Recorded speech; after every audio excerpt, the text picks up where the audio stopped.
alternance Boigna Plus 02 CML. Bienvenue 03.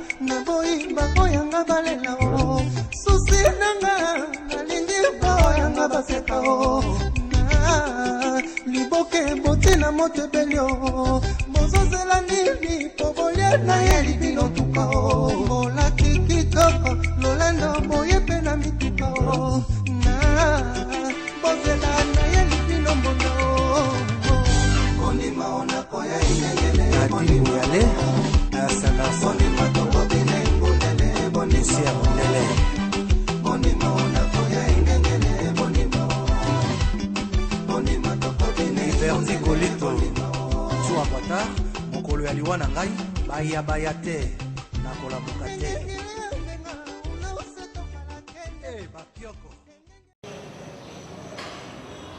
Bonjour, je me présente Francis Mokoko Lunganga.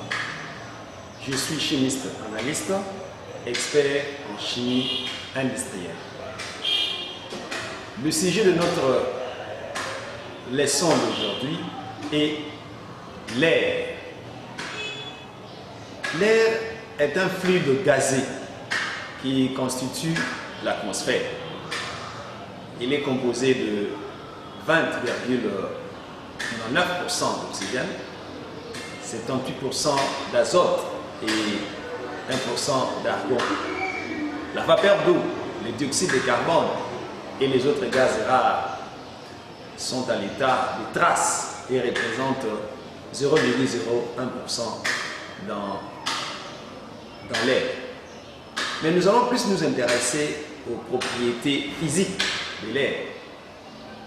L'air est un mélange gazeux, incolore, inodore, pesant, liquéfiable, compressible, expansible et soluble dans l'eau.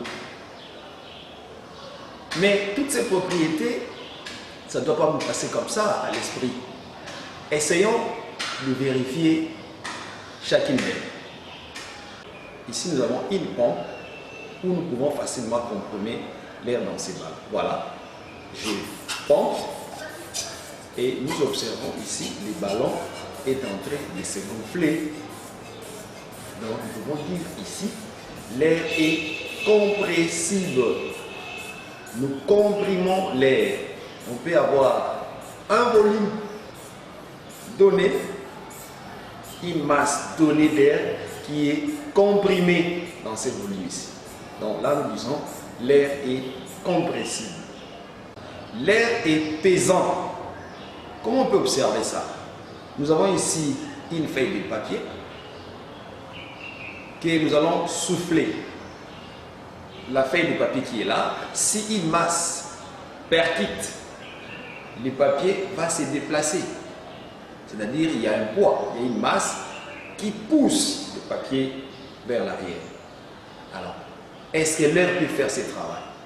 Observons notre ballon, nous dégonflons et observons l'action de l'air sur le papier.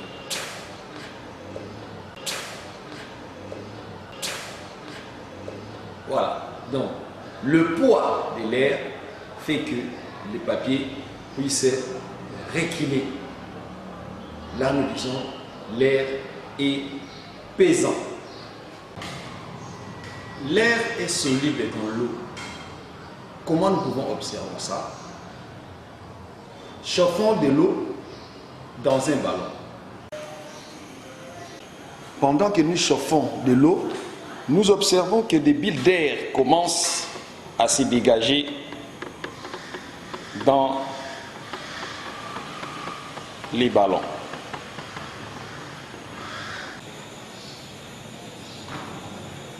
Nous pouvons les observer.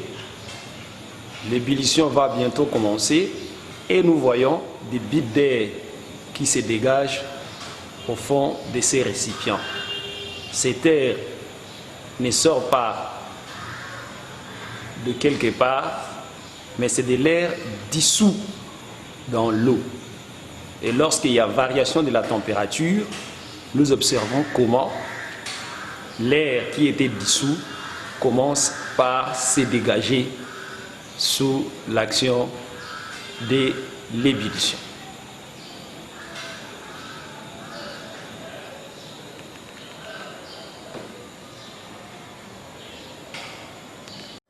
L'air joue le rôle de comburant grâce à l'oxygène qui le compose. En fait, un comburant, c'est quoi? Les comburants est une substance qui provoque la combustion d'une autre substance avec laquelle elle est combinée. Nous pouvons démontrer ça. Voilà, allumons une lampe à alcool que nous allons placer à l'intérieur d'un cristallisoire et nous déversons une quantité d'eau à l'intérieur. Voilà. La lampe s'allume puisqu'il y a les combustibles. Les combustibles ici, c'est l'alcool qui se brûle. Mais cet alcool ne se brûle pas tout seul.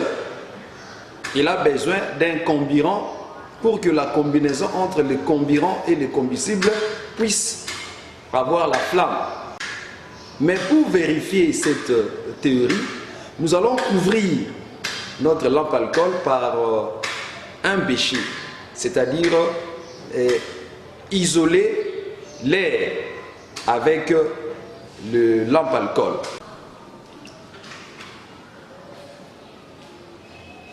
Voilà, la lampe continue à s'allumer parce qu'il y a de l'air contenu dans le bécher.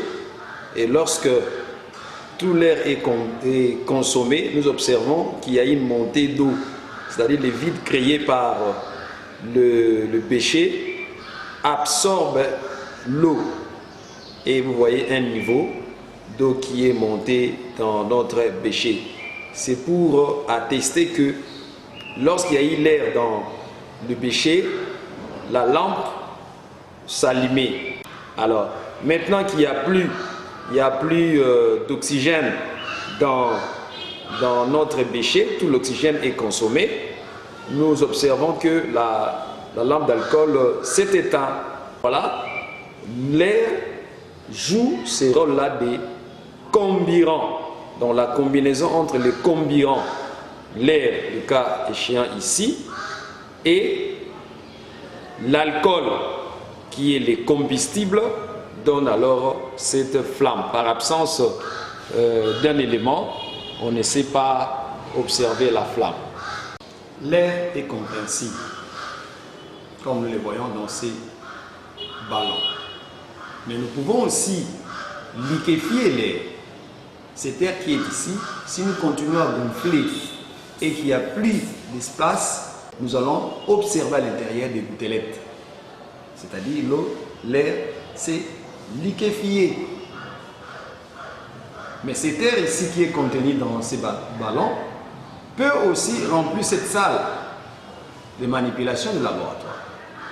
Donc, si nous fermons hermétiquement cette salle, nous pouvons libérer l'air contenu dans les ballons et cet air ici peut remplir toute la salle ici. À ce moment-là, nous disons l'air est expansible, ça peut s'étendre. Les molécules donc peuvent se disperser à travers un grand volume. C'est de là que nous parlons de l'expansibilité de l'air. Voilà comment nous pouvons comprendre les différentes propriétés de l'air. Nous allons nous retrouver dans un autre numéro. Merci et à la prochaine.